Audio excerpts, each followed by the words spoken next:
వాలంటీర్ల వ్యవస్థనైతే తీసేసేదాకా నిద్రపోయే పరిస్థితి లేదు. ఇది చాలా క్లియర్.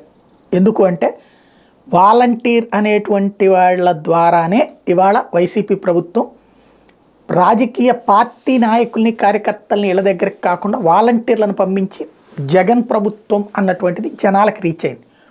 ఈ 2 నెలలు రేపు 1 తారీఖు నుంచి వాలంటీర్ల సేవలు అందనివ్వకుండా, ఆ వచ్చే నెలలో వాలంటీర్ల సేవను అందనివ్వకుండా, ఈ 2 నెలలు కూడా వాలంటీర్ల సర్వీస్ ఇంతకుముందు ఎప్పటి నుంచినో వాలంటీర్లను చెడగొట్టాలన్న ప్రయత్నం జరుగుతూనే ఉంది. కోర్టుల ద్వారా ప్రయత్నించారు, అనేక రకాల ప్రయత్నాలు చేశారు, కానీ అవ్వల. ఇప్పుడు ఎన్నికల సంఘాన్ని అడ్డుపెట్టి కానీ కోర్టులను అడ్డుపెట్టి కానీ మళ్ళీ వాలంటీర్ల వ్యవస్థ రద్దుకు ప్రయత్నిస్తున్నారు.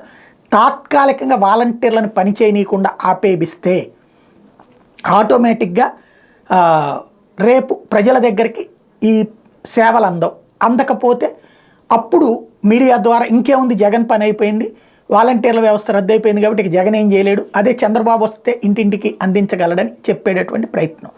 ఇది సక్సెస్ అవుతుందా లేదా చూడాలి.